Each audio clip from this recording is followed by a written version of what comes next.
दोस्तों, आज हम बात करेंगे बिहार सरकार की सामुदायिक नलकूप योजना के बारे में, जिसके तहत किसानों को मिल रहा है 80% का अनुदान। वहीं जानेंगे कि आखिर क्यों केंद्र सरकार ने खरीफ से पहले खाद व उर्वरकों की सब्सिडी में की कटौती। अब किल्लत के साथ महंगाई भी झेलेंगे किसान। इसके बाद नजर डालेंगे बिहार पर, जहां सेब की खेती को बढ़ावा दे रही है सरकार। 50% सब्सिडी पर खेती करेंगे किसान। नमस्कार, मैं आपकी सेवक पारुल यादव और आप देख रहे हैं किसान बुलेटिन। छोटे व सीमांत किसानों के लिए अपने खेतों में बोरिंग करा पाना काफी मुश्किल होता है, लेकिन नलकूप या बोरिंग के बिना उन्हें खेती में काफी समस्याओं का सामना करना पड़ता है। ऐसे में केंद्र व राज्य सरकारों द्वारा अपने अपने स्तर पर ऐसे किसानों की समस्याओं को हल करने के लिए कई तरह की योजनाएं चलाई जाती हैं और नलकूप या बोरिंग कराने पर सब्सिडी उपलब्ध करवाई जाती है।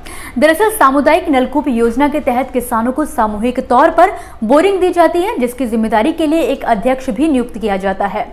फिलहाल बिहार सरकार द्वारा किसानों को बोरिंग या नलकूप निर्माण के लिए अलग अलग जगहों पर अलग अलग सब्सिडी दी जा रही है।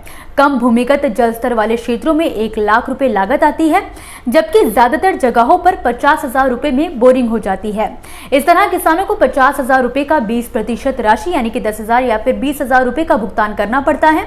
बाकी 80% की राशि सरकार की तरफ से अनुदान के तौर पर दी जाती है। बिहार सरकार किसान समूहों को इस योजना का लाभ दे रही है, लेकिन इसके लिए कम से कम 10 किसानों का समूह होना चाहिए। सरकार की इस योजना का लाभ लेने के लिए प्रदेश के किसान बिहार हॉर्टिकल्चर या बागवानी विभाग की ऑफिशियल वेबसाइट horticulture.bihar.gov.in पर जाकर ऑनलाइन आवेदन कर सकते हैं। जहां एक तरफ मॉनसून में देरी की खबर से किसान पहले ही परेशान हैं, तो वहीं दूसरी तरफ ताजा खबर के मुताबिक अब किसानों पर खाद उर्वरकों पर महंगाई की मार भी पड़ने वाली है। दरअसल बुधवार को केंद्रीय मंत्रिमंडल की बैठक में किसानों को सरकार की तरफ से खाद व उर्वरकों पर दी जाने वाली सब्सिडी की राशि को कम करने का फैसला लिया गया, यानी कि आने वाले दिनों में खाद के दामों में बढ़ोतरी हो सकती है। वहीं डीएपी और एमओपी जैसे फर्टिलाइजर्स पर मिलने वाली न्यूट्रिएंट बेस्ड सब्सिडी पर भी कुल 35.36% की कटौती की गई।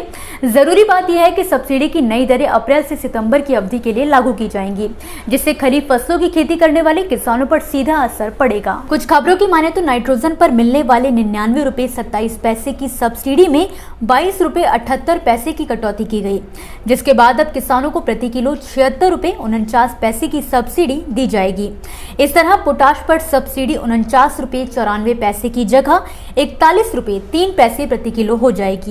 वहीं फॉस्फेट के लिए अब किसानों को अपनी जेब से 9.79 रुपए ज्यादा देने पड़ेंगे, जबकि सल्फर पर केवल 4 पैसे की कटौती की गई है।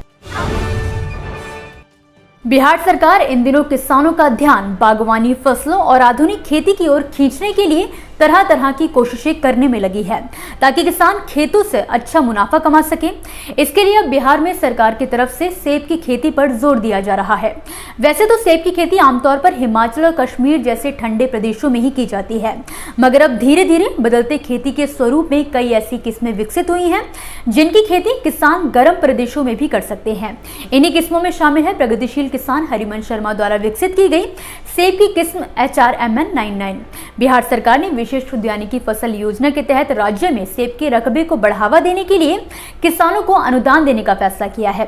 फिलहाल इस योजना का लाभ सिर्फ वैशाली, कटिहार, समस्तीपुर, मुजफ्फरपुर, भागलपुर, बेगूसराय और औरंगाबाद के किसानों को ही मिलेगा। ऐसे में यहाँ के किसान कृषि विभाग की आधिकारिक वेबसाइट पर जाकर सब्सिडी के लिए आवेदन कर सकते हैं। इसके लिए किसानों को 50% तक सब्सिडी देने का फैसला किया गया है। खास बात यह है कि राज्य सरकार ने 1 हेक्टेयर में सेब की खेती के लिए 2,46,250 रुपए की लागत निर्धारित की है। इसका मतलब ये हुआ कि अगर किसान 1 हेक्टेयर में सेब की खेती करते हैं तो उन्हें 1,23,225 रुपए का अनुदान दिया जाएगा। दोस्तों, ये थी वो खबरें जिन्हें हमने आप तक विस्तार से पहुंचाया, लेकिन अब हम बात करेंगे कुछ ऐसी खबरों की जिनके बारे में भी आपके पास जानकारी होना जरूरी है। तो चलिए फटाफट से एक नजर डालते हैं खेती किसानी और कृषि क्षेत्र से जुड़ी आज की छोटी बड़ी अपडेट्स पर।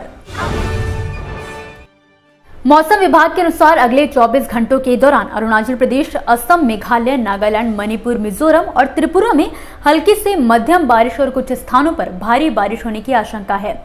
वहीं उत्तर पश्चिमी भारत के हरियाणा, दिल्ली, पश्चिमी उत्तर प्रदेश और राजस्थान के अलग अलग हिस्सों में 17 से 18 मई के दौरान धूल भरी आंधी चल सकती है। केंद्रीय मत्स्य पालन, पशुपालन और डेयरी मंत्री पुरुषोत्तम रूपाला ने कहा है कि सरकार ने प्रधानमंत्री मत्स्य संपदा योजना के तहत मछली पालन उद्योग से जुड़े व्यक्तियों, समूहों और उद्योगों के लिए 31 मार्च 2023 तक 14,659 करोड़ रुपए की परियोजनाओं को मंजूरी दी है। ये योजना मत्स्य विभाग द्वारा चलाई जा रही है। PMMSY के तहत 20,050 करोड़ रुपए के अनुमानित निवेश से देश में नीली क्रांति लाने की योजना है। सहकारिता विभाग की ओर से हाल ही में जारी किए गए आंकड़ों के अनुसार वित्त वर्ष 2022 से 23 में राजस्थान के 29.71 लाख किसानों ने सहकारी बैंकों से ब्याज मुक्त सहकारी फसली ऋण लिया है। किसानों ने सहकारी बैंकों और संस्थाओं से 19,740 करोड़ रुपए का ब्याज मुक्त लोन लिया। बताया जा रहा है कि राजस्थान के इतिहास में पहली बार है कि एक साल में इतनी संख्या में किसानों ने फसली ऋण लिया हो। पंजाब में संगरूर के किसानों ने पराली जलाने पर कार्यवाही से बचने के लिए एक ऐसी तरकीब निकाली है जिससे पूरा सहकारी महकमा सोच में पड़ गया है। दरअसल पराली जलाने पर सरकारी कार्यवाही ना हो और राख खत्म हो जाए, इसके लिए किसान पूरे खेत में पानी भर देते हैं। हालांकि पंजाब पहले ही पानी की कमी का सामना कर रहा है, जिसको देखते हुए कृषि विभाग द्वारा किसानों को अब जागरूक करने का काम भी किया जा रहा है।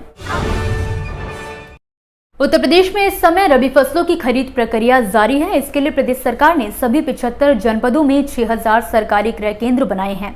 लेकिन गेहूं खरीद प्रक्रिया शुरू होने के 45 दिन बाद भी प्रदेश में गेहूं खरीद की पूरी प्रक्रिया बेहद ही सुस्त है। बता दें कि अभी तक निर्धारित लक्ष्य की तुलना में 3.23% गेहूं की ही खरीद हो सकी है।